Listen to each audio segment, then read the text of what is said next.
It's a beautiful day, and I cannot stop myself from smiling. Wow, you're a happy man today. I'm not. I'm fucking tired as shit. It is disgusting how tired I am. No different than usual. I mean, that's fair. I actually even slept some this time. It was only like 3 hours, and I didn't sleep at all the last time, and I am substantially more tired this time. I'm like, how did we get here? Yeah, you stay up a lot later than I usually do, so... I don't know. You've been staying up pretty late. You called me at like 11:30 the other night, and I thought something was wrong. Because I've been getting in some research, and late night is the only time I really have to do it. Well, while you were researching true crime, I thought you were partaking in a true crime as the victim. I was like, why the fuck is Kaylin calling me so late?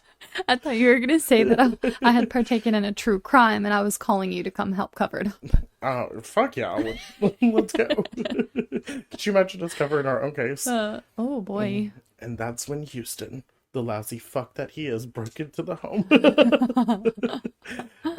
Anyway, I guess we should probably say, hey everybody, what's up? Yeah, How are we doing? what's up, you guys? We hope everybody's doing fantastic today. We are feeling some type of way. Yeah, we're feeling a type of way. Yeah, Kaylin, I'm about to do something weird with the mic. Watch out, okay? All right, we're back. Sorry, we had to do some freaky deaky shit with the Freaky. yeah, with the Freaky deaky. What is that song? How's it go? dude, I don't even know what you're saying. What? I don't know what It's you're on Hot 96. It's like a new pop song that's out right now. Do you know the last time I listened to radio? Okay, fair enough. There's like that TikTok trend with that guy who's singing. He's like, That's it. That's yeah. it. It's the freaky. Na, na, na, na. I don't know how it goes though, because Yeah. I don't really listen to. Thank God that was so bad. There's no way we're getting copywritten for that. Right. Copyright. I like how you did that voice. You said, Thank you. I'm actually like a soulful jazz singer. I love it. You got that chest Yeah. sound. They call me sound. Lady Man by the Moonlight. Oh God. Because this is why we don't record while we're tired. Oh my God. It's and we're always tired. Always So, tired. oh Needs more coffee. yeah, dude. Always. I literally walked the fuck in this morning and she was like, coffee? And I was like, sure. You want the coffee? Yeah. Because the coffee's what I make. She says coffee, I say coffee. And then we coffee. Oh, damn. Are we being offensive? We're sorry to anyone with those accents. I have family members with those accents. I'm just making fun of my family. I'm not. I wasn't making fun of anybody. I just really like coffee. Coffee. If I wanted to make fun of anybody, it'd be my family from Chicago. You know what that 'Cause reminds me they of? have the accents. That little guy that goes to Starbucks and he's sitting in the car with his mom and he talks in cursive. Have you heard it? Yeah. Cursive talking gives me anxiety. I'm like, you can't even write it. Why are you talking it? I already have anxiety, so. I'm gonna have to get water in the middle of this because Yeah. we're not. I hope you guys like the banter so far. Every once in a while we just have to have an episode where we do nothing but banter for 20 minutes. 20 minutes. Yeah. And we're still getting used to, we have a new mic. So now we have separate mics. So there should be crispier audio now. Yeah, we hope you guys love it. Yeah, we're I just running did off. that mouth sound, sorry. We're running off two tracks now, so that'll make everything a little bit better. But we're also working with the new software. Making it a little crispier. Yeah, there's just a lot that we're kind of working out the kinks right now. So We're trying it out. we're doing something. We're Yeah. trying it out, not succeeding it out. Am I right? I mean, it took us, what, 4 hours to figure it out last time. Yeah, So it was rough, but we're getting there.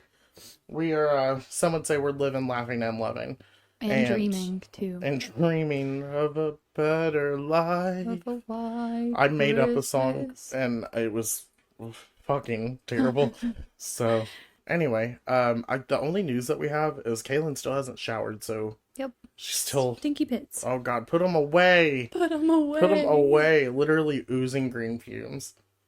Yeah, so I guess we're gonna go ahead and jump into today's episode. There's really nothing to talk about, especially after the 17-minute Intro we just did. that we just did for no reason other than we can't keep a straight face right now.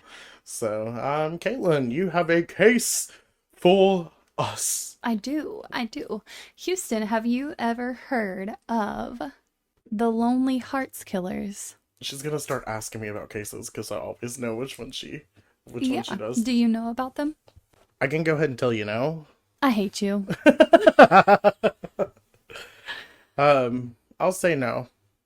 No, you know about it. No, actually, I don't. I don't know anything about it. Really? If I know the case, she got so excited, guys. Her face lit up. Her eyes widened. She like smiled from ear to fucking ear. Oh, you're so cute. Cute. Unless I know the crime, like once we get to the crime and I start hearing it. Other than that, I do not know it by the Lonely Heart Killers or murders. Okay, then What is I'm it? so happy that you don't know it. The Lonely Heart Killers. The Lonely Hearts Killers. Killers with an S. There's multiple killers. Hearts. Killers. And their Yes. hearts are very lonely. Very lonely. I relate. Well, you said you don't know who the Lonely Hearts Killers are. Let me fill you in. Okay, All right? let's do it. I'm here. So, the Lonely Hearts Killers' names are Martha Beck and Raymond Fernandez. And I wanted to cover some of their backstory here. All right, so I'm going to start with Raymond. He was actually born on December 17th, 1914 in Hawaii to Spanish parents, and the family moved to Connecticut shortly after. Mostly in Bridgeport County is where he grew up. His father was a handyman and treated him pretty harshly for absolutely no reason. He wouldn't allow Raymond to go to school and instead made him do menial work. So like handyman work. At the age of 16, him and two friends stole 2 chickens. The 2 friends' parents actually bailed them out of jail. However, Raymond's father refused to do so, leaving him in prison for 2 months. Oh, wow. At 16, yes. Also, 2 months for stealing a chicken? Right. That seems... Excessive. Yeah, we had a student release a chicken their senior year at my high school. And, and I don't think they even got suspended. In 1932, the family moved back to Spain. His father became the mayor of Orgaiva in Granada, and at 20, Raymond moved to Gibraltar, where he worked selling ice cream. He also worked on his uncle's farm and married a woman named Incarnation Robles. Okay, come on, name. Incarnation Robles. He had 4 children with her, which he would actually abandon later. Now, Raymond served in British intelligence during World War II. Afterward, he would head over to the U.S. around 1945 in search of a job. As he was sailing to the U.S., he had an accident on the ship in which a steel hatch fell on his head. His skull was fractured, and he spent 3 months in the hospital where they found that his frontal lobe had been affected by this injury. Oh, no. That's always like... The moment that you hear that at the beginning of the case, you're like, oh, they're about to do some fucked up shit. Yep. Now, the injury was believed to be the cause of his perverse social and sexual behavior later on in life. He spent a year in Tallahassee, Florida, prison for stealing clothes, where his cellmate actually taught him voodoo and black magic, and he would later claim that the black magic was what gave him irresistible power and charm over women. After the sentence, he would actually move up to New York, and Raymond began writing letters to women who he found in a Lonely Hearts Club named Mother Diane's Friendly Club. He would gain the women's trust, steal their money, and then vanish. These women were actually too embarrassed to report the whole situation. So he actually remained at large, continuing his behavior for quite a while. He faked a relationship with a woman named Jane Lucilla Thompson, who was a divorced cook, and he ended up marrying her. And Thompson was later found dead in her hotel room in Spain, which may be one of Raymond's first possible murders. She died of unknown causes, and Raymond forged her will and took over her apartment and her belongings. Finally, in 1947, he met Martha Beck. Martha was born named Martha Jewel Seabrook on May 6, 1920, in Milton, Florida. Martha's father left when she was 10, therefore she was raised by her domineering mother. I love the word domineering. Mm-hmm. It really lets you know exactly what you need to know about the person. Exactly. So, possibly due to a glandular issue, Martha was overweight and physically unattractive. She hit puberty early and developed sexual desires when she was 9 years old. So she claimed in her trial that she had actually been sexually assaulted by her brother when she was younger. And she also said when she told her mother about it, her mother actually punished her for it and beat her and blamed her for the incident. Oh, wow. Yeah. Oh, I hate that. After this incident, she would claim that her mother would follow her around anytime a boy would show any kind of interest in her, she would chase him away. She actually ran away from her home as a teenager because of this. So after school, she studied nursing and graduated in 1942, but she ended up having trouble finding a job because of her weight. What? Yeah, like back in the 1940s, like people were so mean. Shitty? Yeah. She was having trouble finding a job. She became an undertaker's assistant, and she helped prepare female bodies for burial. She actually quit that job and moved out to California, where she worked in an army hospital as a nurse. It's believed that she was very promiscuous while she was in Cali, and she ended up getting pregnant, which was an unwanted pregnancy. So she actually asked the father of this child to marry her, but it's believed that he refused and actually tried to kill himself. Oh, wow. Yeah. Jesus. Rough. She decided to return to Florida and told people that her child's father was a serviceman who she had actually married. She even bought a ring and then claimed that he was killed in action in the Pacific Campaign, leading people to feel sorry for her. And there was even a publish in a local newspaper about her. Once she had moved back, she got a job at Pensacola Hospital, where her daughter was actually born in 1944. She named her daughter Willa Dean. She was later fired for promiscuous behavior on May 31st, 1944. She really out here being promiscuous as fuck. She was, but remember, she started having sexual desires at 9 years young. old. Yeah. Now, shortly after her daughter was born, she became pregnant again by a Pensacola bus driver named Alfred Beck. They married on December 13th, however, ended up divorced 6 months later. This pregnancy brought her a son, and after Alfred left, she ended up having to raise the 2 children by herself. Oh, that's so sad. Yeah. So she starts getting into some lovey-dovey movies and magazines, and she starts reading romance novels, which help her escape from her lonely reality. Right, yeah. And in February of 1946, she started working at Pensacola Hospital for Children, where she was promoted to the post of director there. And that's when she posts an ad in the Dineen's Family Club for Lonely Hearts. If you've ever been to Pensacola, it's beautiful. I love Pensacola. Not Pensacola Beach, the actual, city of Pensacola. No, maybe not. It's, it looks like a city, Yeah. a small community, but we camped Mm-hmm. at a campground in Pensacola, which is still about a 20-minute drive from Pensacola Beach. Mm-hmm. And which the older that I got, the the less that I actually wanted to be around people spring breaking, so camping Right. A little bit away from Pensacola Beach was perfect. Right. So this is where the killer couple began. I knew it was gonna happen. Yep. So when they first met up, Raymond came down to Florida to meet Martha, which was in December of 1947. He stayed a short time, but never revealed the fact that he had a family back in Spain. So she had no idea. That there was a whole second family involved. Yep. Martha started telling everyone in her town that they were getting ready to be married, and Raymond returned to New York, and she stayed in Milton, Florida, and started planning for a wedding. So Martha ended up getting fired from her job at the hospital, and she also abandoned her children at the Salvation Army. She packed her bags and headed north, up to New York, to be with Raymond, although it's believed that he wanted to cut all ties with her. So when she showed up at his doorstep, he ended up allowing her to stay with him, and he really enjoyed the fact that she literally catered to his every whim. For a while, Martha posed as Raymond's sister for the sake of his reputation while they were here.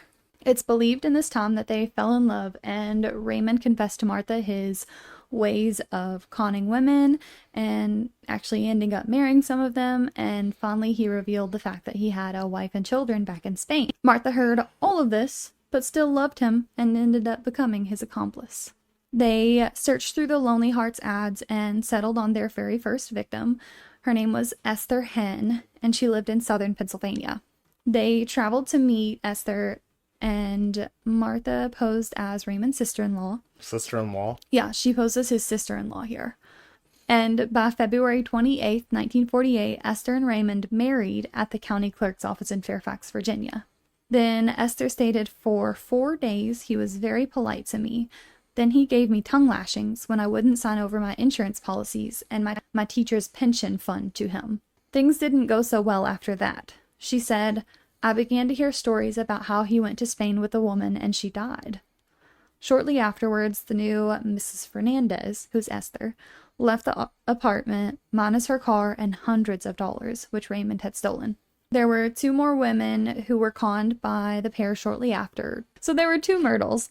One was named Myrtle Young, and she lived in Green Forest, Arkansas. She actually agreed to marry Raymond on August 14th of 1948, and they were married in Cook County, Illinois. Martha was posing as Raymond's sister in this instance, and her jealousy became very apparent when she would fly into an absolute rage and do everything in her power to keep the couple from consummating their marriage. She would literally even go as far as sleeping in the same bed as Myrtle so that Raymond couldn't. She sounds like a joy. Yeah. Myrtle, Raymond, and Martha all went on a honeymoon together. Myrtle protested so much that it enraged Martha, and Raymond ended up giving her a heavy dose of drugs that actually caused her to lapse into unconsciousness. With the help of Martha, Raymond carried Myrtle onto a bus and sent her back to Arkansas, where she was literally carried off the bus by police. And she had actually been robbed of $4,000, which is the equivalent to a little over $49,000 current day. Myrtle actually ended up dying in the hospital in Little Rock the very next day. Oh. Yeah. That's so sad. Right. It's awful. They put her on a bus. Yeah. Unconscious. So on their way home, the couple managed to steal a little money from more women, but none of them were really a promising investment for them. They actually met one in New England, but she ended up being younger than Martha thought, and she would not allow that scam to continue. As winter came, neither of the 2 had jobs, and the money started to dwindle. They actually soon located Janet Fay, who was a 66-year-old widow. She lived in New Albany, New York, and Raymond began his little game once again. Again, they're meeting all of these people in that Lonely Heart. Yeah, like all the exact same way, like through Lonely Hearts. Yep. So Janet Fay had a spacious apartment in the downtown part of the city, and she had plenty of money in the bank. And she was warned by her friends and family, but yet she continued to write the letters to the Lonely Hearts Club and ended up with Raymond and Miss Martha. Which is so sad because all she wanted was to not be lonely. Yeah. It's really awful what they literally preyed on people's insecurities, basically. All of these people are lonely and they're using them. Yeah, and it's so heart-wrenching. Yeah. She was a religious woman and she attended a Catholic church every Sunday, which was actually exploited by Fernandez, who began to lace his letters with references to God and religion. His alias he used was often Charles Martin when he was committing all of these scams. Now, after convincing Miss Fay that he was honorable, they made arrangements for him to come for a visit just before New Year's Day. On December 30th, 1948, both Martha and Raymond checked into a hotel as Mr. and Mrs. Fernandez. The next day, he showed up with a bouquet of flowers at Janet's doorstep, and they spent the day together getting acquainted and talking about religion. I hate this man. As they continued to meet up, Raymond brought Martha along and introduced her as his sister, and they would all dine and tour the city together. Janet allowed them to sleep over at her apartment, and soon after, Raymond proposed marriage to Janet, and she readily accepted the offer. They made plans to move to Long Island together, where Martha had already rented an apartment, 15 Adeline Street in Valley Stream. And during the first week, Janet made a sweep of her bank accounts and actually completely emptied them. She actually accumulated over $6,000, which to today translates to $73,735. That is some coin. Mm-hmm. This was in cash and checks, and as soon as she completed this, Fernandez convinced her to leave Albany. And on January 4th, 1949, the three left Albany and drove to Long Island. They ate and settled in for the night once they arrived, and Fernandez fell asleep, leaving Martha and Janet alone together. It's just so crazy to me how much, just by writing letters to these people, like how much he has been able to convince them to do. Right. So on this night, no one will ever actually know the truth about what happened, because Martha tells a lot of different tales about it. She did say, "I was just burning up with jealousy and anger," when she was talking to the police later. So she said that when she walked into Raymond's bedroom, she saw Janet naked with her arm around Raymond. She was enraged by this, and the fact that Raymond had shown Janet way too much attention, and it became too much for her to bear. So Martha quoted Janet as saying, this is Martha's story, she said, "I won't allow you to live with us. You're the most brazen bitch I've ever seen." And afterward, an argument ensued, and Fernandez supposedly told Martha to, and I quote, "keep this woman quiet. I don't care what you do, just keep her quiet." Martha later testifies that she blacked out and couldn't remember what happened next. Don't you hate it when you casually black out while you're committing a whole crime? Yeah, it's a rough time. Right, like that's so unfair to you. Yeah. Like, no. So she said, "The next thing I knew, Raymond had me by the shoulders and was shaking me. And Janet Fay's body was at Martha's feet, bleeding profusely from a severe head wound. She was bludgeoned to unconsciousness with a ball-peen hammer and then garroted with a scarf used as a tourniquet around her neck. After this brutal murder, the couple cleaned up the apartment, wrapped up Miss Fay in towels and sheets, and stuffed her in the closet, and then just went to bed. They wake up the next day, and they buy a trunk where they dumped her body, and they took the trunk to Raymond's sister's house and asked her to keep it in her basement for the time being. And on January 15th, just a couple weeks later, Raymond got the trunk from his sister, and he buried it in the cellar of a rented house in Queens, and then he covered up the grave with cement. Dude, when people start asking you to do anything with trunks, when they start asking you to help them get rid of it, when they ask you to take it off their hands, when they ask you to hold it for a little bit, guys, let's not be taking trunks. Don't. No, they're not books inside. Yep. So as this next week went on, they cashed the checks and typed letters to Miss Fay's family, telling them she was excited and having the time of her life. The letters claimed she would be moving to Florida, and they signed the letter Janet L. Fay. They made a mistake in typing the letters because Miss Fay didn't own a typewriter and she couldn't type, so her family immediately notified the police. They actually quickly left Valley Stream and headed to Grand Rapids, in Michigan, yeah. where they would find their next victim.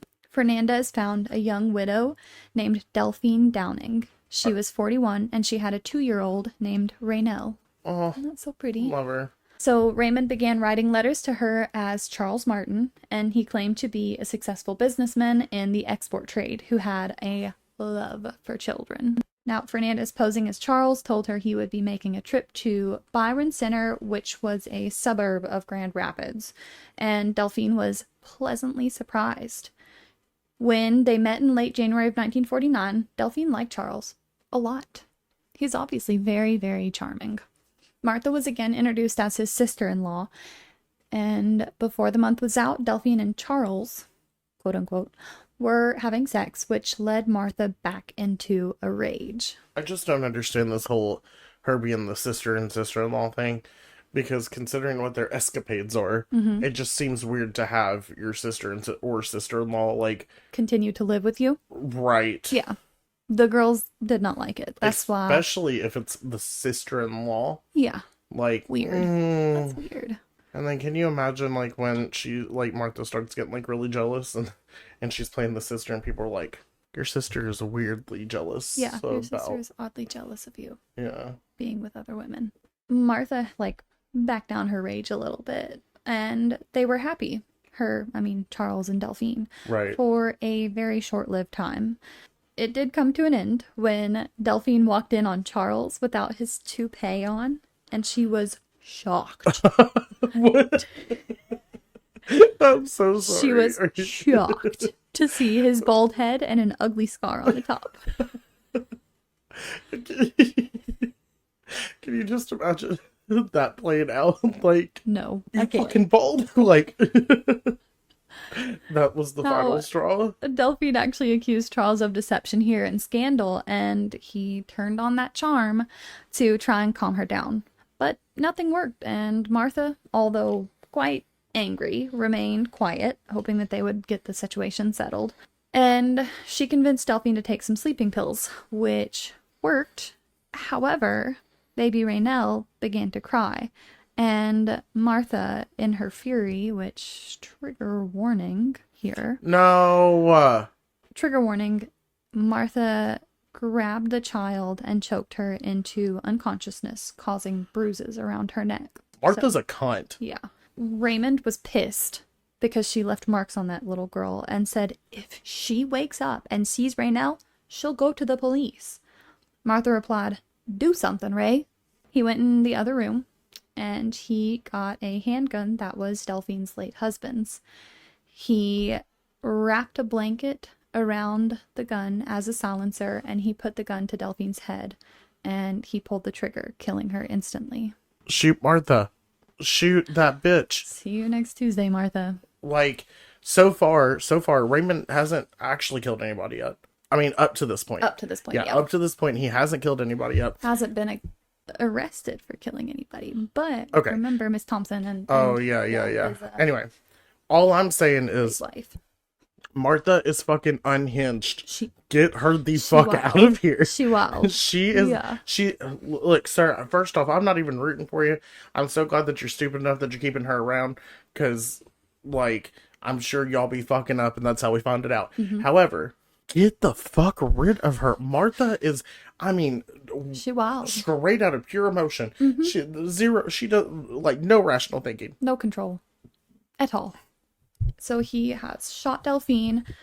Raynell has watched this unfold just a few feet away. They wrapped her body in sheets and carried her to the basement where they buried her in a shallow grave where Raymond would cover her in cement while Martha would clean up the mess of the murder. The two started planning their escape, and they cashed any checks they could of Delphine's and took all of the valuables from the house. Raynell cried constantly, probably assuming what had happened to her mother. Right, well, like, baby instinct. She knew that she wasn't in the presence of her mother anymore. Fully aware, yeah. Now, she stopped eating, and they started talking about what they should do to her, and ultimately, Raymond told Martha to get rid of her. Martha said that she couldn't, but she was in way too deep already with him, with all of the crime that they have committed. So she tried to resist, but they ended up filling in... Okay, trigger warning. Another trigger warning. This is a big one. It involves child abuse and death, and if you aren't going to feel comfortable with this, go ahead and skip through. Nobody's going to feel comfortable with it, but...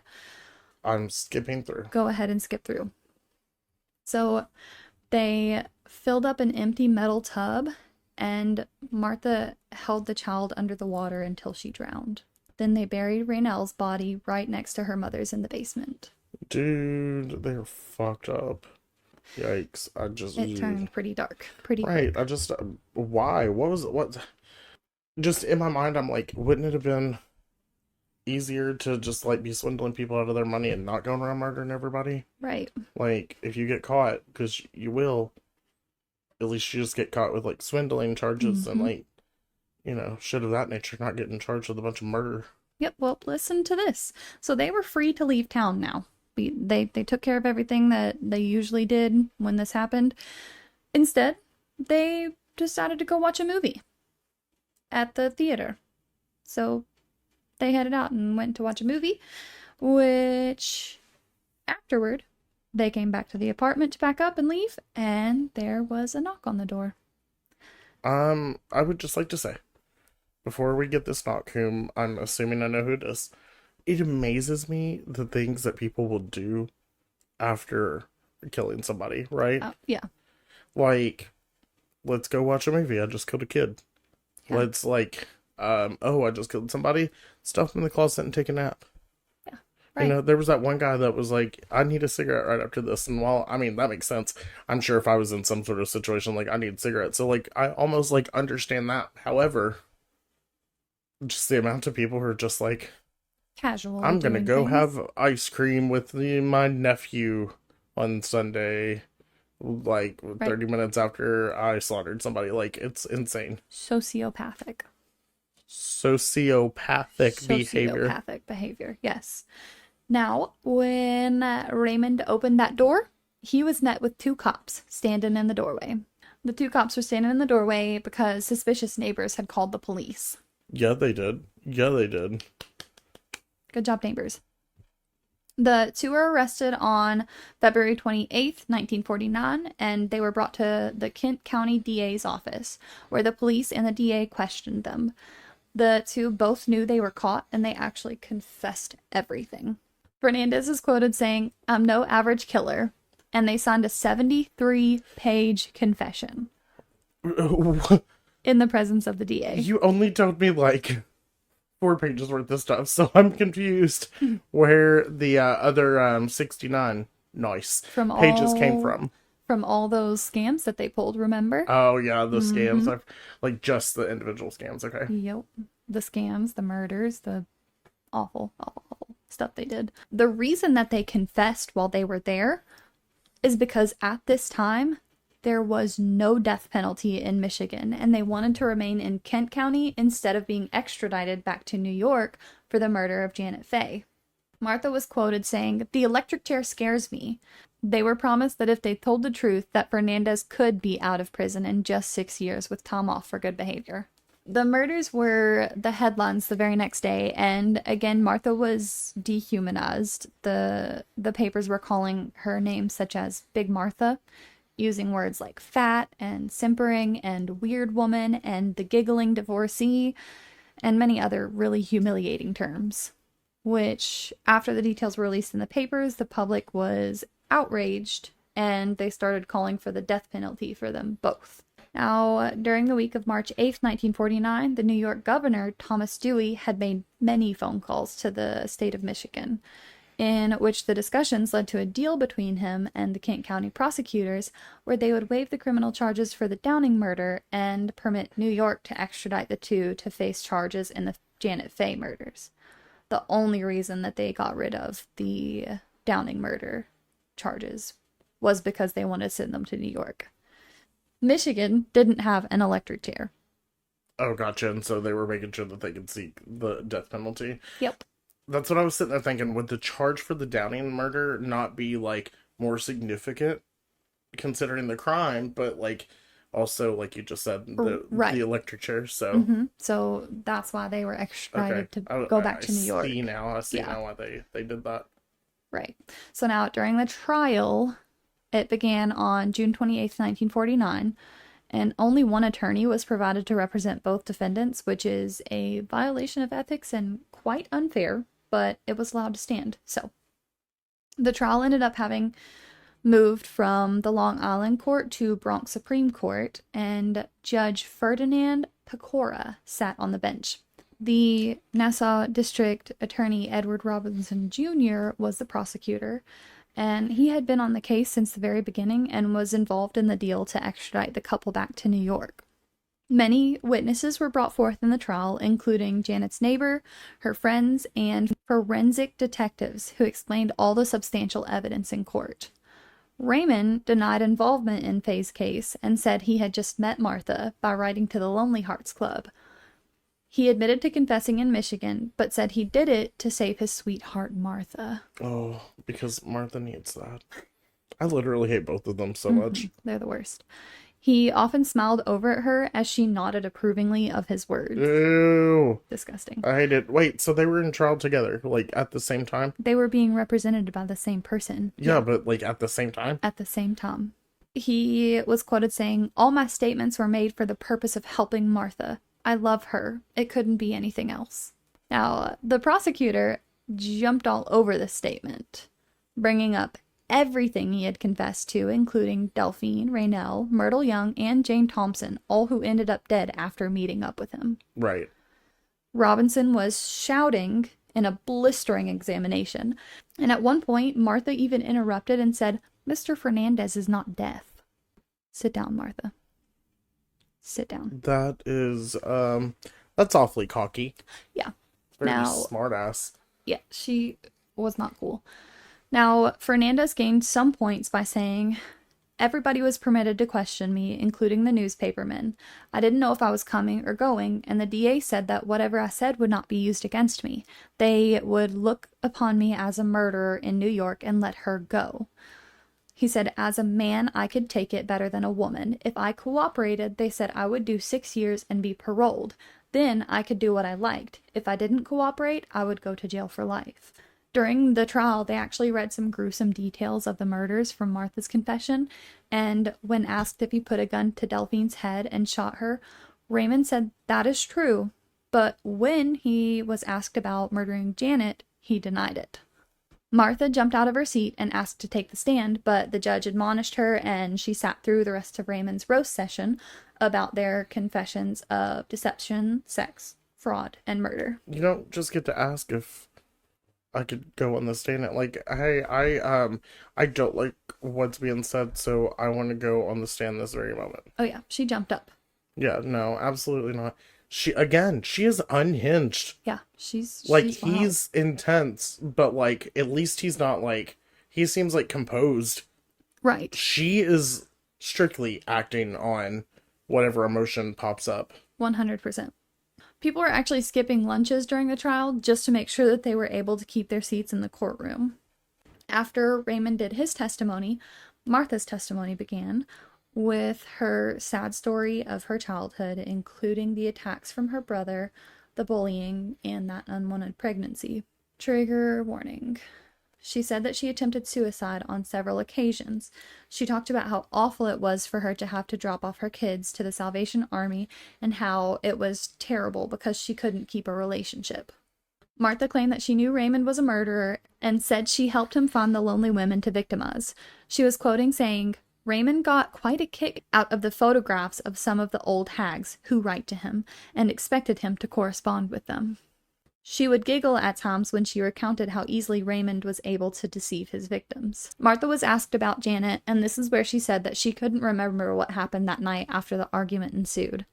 When asked about Fernandez, so Martha said, "We loved each other, and I consider it absolutely sacred. You referred to the lovemaking as abnormal, but for the love I had for Fernandez, nothing is abnormal." And she also said, "A request from Mr. Fernandez to me is a command. I loved him enough to do anything he asked me to." I feel like everything about that is abnormal. 100%. She also claimed that the scarf that they used as a tourniquet was in order to stop the bleeding because she learned in nursing school that you could use a tourniquet to stop bleeding. So, while she was recounting her sexual acts with Fernandez, she referred to things he would do connected to his practice of voodoo. Some of the things she said he did made some of the women leave the courtroom. So, the trial was actually disrupted at one point because people were leaving by would-be spectators trying to get inside the courtroom to replace the ones who walked away. On August 18th, 1949, after 44 days worth of testimony, the case went to the jury. The jurors worked through the night from 9:45 p.m. to 8:30 a.m. The courtroom was near empty when the verdict was read because all the spectators had gone home, thinking the jury would continue deliberations in the morning. The jury was hung 11-1 throughout the night until there was some clarification about Martha's sanity and if the murder of Miss Fay was premeditated by Fernandez, but they finally reached a verdict. Both Fernandez and Beck were found guilty of murder in the first degree. Yes, they were. Yep. So sentencing was set for the following day. On August 22nd, both of the defendants were sentenced to death by the electric chair, and they stood impassively listening to the judge. They were scheduled for October 10th for the electric chair, and they both sat in Sing Sing prison on the Hudson River to wait out their death penalty. Sing Sing? Sing Sing. Yeah, in New Prison. York. I watch Castle, and Sing Sing is often brought up in Castle. Yep. That's where they sat, on death row. Now, it was a very tumultuous time while they were in prison. They arrived on August 19th, 1949, and there was ongoing drama surrounding the couple. I imagine. They also didn't quite make their October 10th death penalty day. So October 10th came and went. Martha was accused in 1950 of having a sexual relationship with one of the guards. Fernandez believed that she had this relationship, and he asked that all his appeals be stopped immediately so he could end his living death. So they were working on appeals for the death penalty. And he was just like, no, I'm done. Yeah, I don't want to, because Martha doesn't love me. Now, Martha and Raymond carried on a love-hate relationship throughout their time on death row, and some days they would profess their undying love for each other, and others, they would barely speak to each other. This is the epitome of a toxic relationship. The most toxic. Fernandez tried reaching out to his long-lost children and wife from Spain, saying, "Kisses and hugs to the children, and you receive 1,000,000 kisses and hugs from the one who always will have you until the last second of my life." His wife actually replied to this, saying, "Do you prefer me to fly to you and spank you for not writing, just as if you were a little child? Kisses from the children, all my love to you from your wife, Encarna." Did she not know what was going on? There's no way. There's no way. I don't know. So Martha appealed to the women out in the world, and some even started to empathize with her. They believed that she wanted to please the only man she ever loved, and he loved her. Witnesses for their death on March 8th, 1951 totaled out to at least 52 people. Martha's last meal consisted of fried chicken, no wings, French fries, and a lettuce and tomato salad. Fernandez ordered an onion omelet, French fries, chocolate, and a Cuban cigar.